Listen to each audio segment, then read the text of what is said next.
जय श्री राम दोस्तों। आज की डिबेट शिवम त्यागी और हरे कुर्ते के बीच होने वाली है।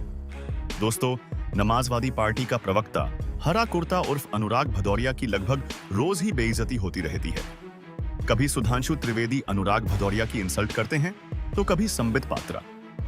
अनुराग भदौरिया की इंसल्ट कोई नई बात नहीं है, पहले भी कई बार टीवी डिबेट में पिटकर आ चुका है, फिर भी टीवी पर मुंह उठाकर चला आता है। चलिए देखते हैं डिबेट में आगे क्या होता है, और साथ में अच्छी लगे तो लाइक और कमेंट जरूर करना। चैनल पर पहली बार आए हैं तो सब्सक्राइब करना ना भूलें। धन्यवाद। चलिए शुरू करते हैं। मिले मुलायम कांशीराम, दोनों अब नहीं है, स्वर्गवासी हो गए हैं। मिले मुलायम कांशीराम, हवा में उड़ गए जय श्री राम।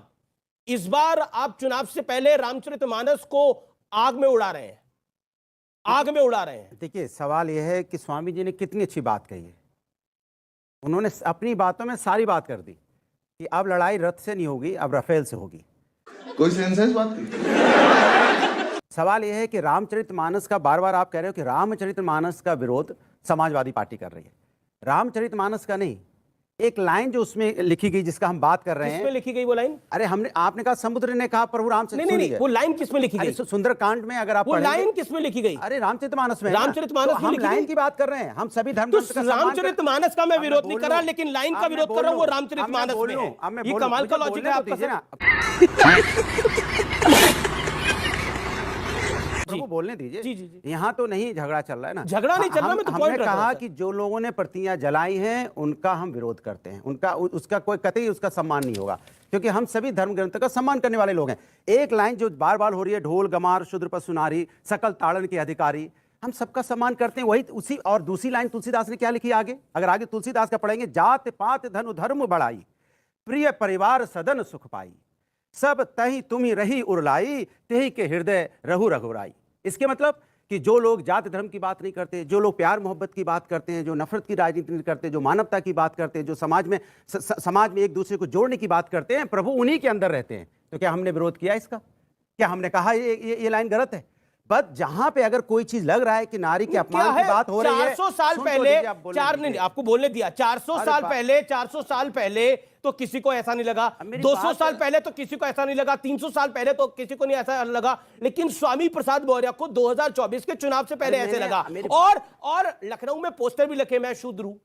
मैं कहता रहा हूं, लखनऊ में पोस्टर भी लगे, मैं शूद्र हूं। समाज के अंदर आप क्या जानते हैं? ये जो पब्लिक है ना, ये सब जानती है। पब्लिक की बात कर रहा हूं मैं। क्या सम्मान था दलितों का? ये आप भी जानते हैं कि उनको छुआ पानी नहीं पीने दिया जाता था गांव के अंदर।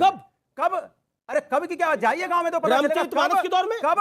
रामचरितमानस के दौर में, रामायण के दौर में। अरे शबरी के बेर खाए प्रभु राम ने, शबरी के झूठे बेर खाए प्रभु राम ने, केवट को तारा प्रभु राम ने, राक्षस विभीषण को राजा बनाया प्रभु राम ने, और तो और सुग्रीव की मदद करी प्रभु राम ने। तो वही तो, प्रभु राम ऐसा नहीं करते थे, लेकिन कौन कर रहा है समाज के अंदर में? सवाल उस बात का है। अच्छा, हमको सिखा रिया है क्या इन रामचरितमानस का आरएनडी करने वालों की इतनी हैसियत या इतना आधार भी है कि उसको चैलेंज कर सके? मैं एक साइंटिफिक फैक्ट रखता हूं, रामचरितमानस इस दुनिया के 10 बड़े महाकाव्यों में से एक है। यह दुनिया ने माना है। अब अखिलेश यादव अगर इस बात को नहीं मानते तो इससे कोई फर्क पड़ता नहीं, क्योंकि वो तो महाकाव्य के बारे में जानते ही नहीं है। अब एक और चीज पर मैं आता हूं।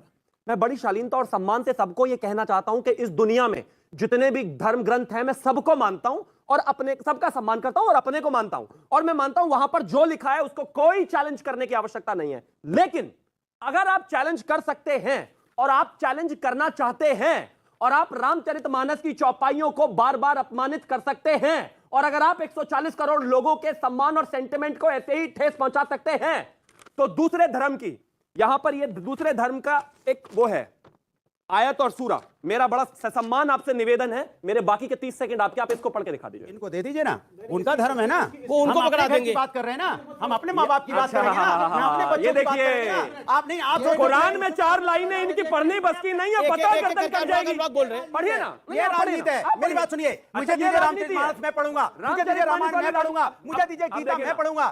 बात ये तय हुई थी, कमाल की देखिए, आपने जो पेपर पहुंचाया वो एक से दूसरे पे गया, दूसरे से तीसरे पे गया। जी जी बोला था एक दूसरे के बीच में नहीं बोलेंगे, मुझे 30 सेकंड और चाहिए, मेरा भी समय बचा हुआ है। मेरा समय बचा हुआ है। मेरा समय बचा हुआ है। क्या कहोगे? यहाँ पढ़िए, ये क्या बात है? ये राजनीति नहीं है तो क्या है? हम अपने धर्म की बात करेंगे। मैंने ऐसा क्या दे दिया जो इतना लग गई इनको? मेरा निवेदन है, जितना गुस्से में आप इस आयत को देख के आए हैं, उतना गुस्से में आपको तब भी आना चाहिए जब स्वामी प्रसाद मौर्य रामचरितमानस पे सवाल पूछते हैं। इतना गुस्सा आ गया आपको कि आप अपनी जगह से बाहर आ गए कि ये कैसे हो सकता है। परिवार की बात करूंगा। ओके देखिए, एक जी आपने मेरा भी बचा नहीं, 30 सेकंड बचे हुए। जी अब मैं इनसे एक चीज कहना चाहता हूं, मुझे किसी के धर्म ग्रंथ पढ़ाने का कोई शौक नहीं है, मैं नहीं चाहता कि वो पढ़े, लेकिन मैं बस आपको यही पढ़ाना चाहता हूं, हिंदू होने के बाद भी रामचरितमानस की चौपाई को गाली देते हुए इनका गला नहीं सूखा। और आपने कहा कि हम अपने धर्म की बात करेंगे, तो स्वामी प्रसाद मौर्य तो बौद्ध है ना, उनसे कहिए उस पर बात करें, वो रामचरितमानस पर कैसे बात कर रहे हैं। तो कृपया करके ये हिपोक्रेसी ना फैलाएं और धर्म का अपमान ना करें। बस ये बड़ी अच्छी बात कही आप। चाहिए अनुराग जी, आपने तो लगातार बोले, 2-3 बारी बोल लिए। आपने तो धर्मनिरपेक्षता की जो धज्जियां उड़ाई हैं वो तो हमने देखा। उन्होंने आपको एक आयत दी पढ़ने के लिए, आपने कह दिया हमारे घर की बात है, हम अपने घर की बात करेंगे। तो हमारे घर में भी तो मुसलमान भाई रहते, ठीक है, आपके घर में भी तो मुसलमान भाई रहते हैं। मैं गीता पढ़ता हूं, आप सेक्युलर है ना? आप सेक्युलर है ना? मतलब अरे तो अगर आप सेक्युलर संविधान में विश्वास रखते हैं और आपसे किसी धर्म के विषय में पूछा गया तो आपको जवाब देना पड़ेगा। आप ये नहीं कह सकते कि ये मेरे घर की बात नहीं है, फिर आप अपने घर में रहिए, फिर आप नेता मत बनिए। बात तो सही है। अब मैं शिवम त्यागी से कोई सहमत नहीं हूं, लेकिन शिवम त्यागी ने कुछ रखा तो मुझे ऐसा लगा कि आपको पढ़ना चाहिए था। मैंने देखा भी नहीं क्या है, मैंने देखा नहीं क्या है उसमें, लेकिन पढ़ना चाहिए। क्या बात कर रहे हैं? गले की रक्षा कौन करेगा? मिलिट्री लगानी पड़ेगी। पढ़ना चाहिए। जैसे एक सेकंड फिर मैं सुभाष की बात आऊंगा। जैसे आप एक सेकंड ऑडियंस के सामने, जैसे आप रामचरितमानस के बारे में सवाल उठा रहे हो, जैसे आप उठा रहे हो, वैसे किसी और ग्रंथ के बारे में कोई इतिहास है समाजवादी पार्टी का कभी सवाल उठाया हो ऐसा?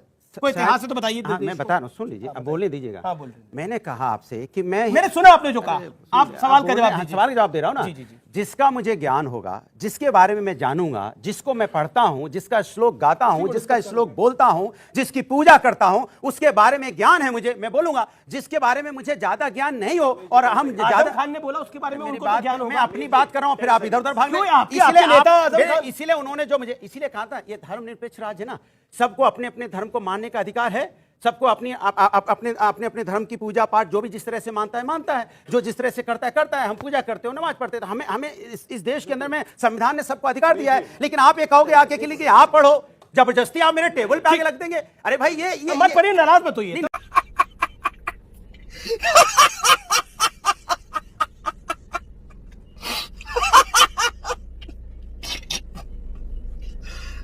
भगवान, खत्म, bye bye, tata, goodbye, गया।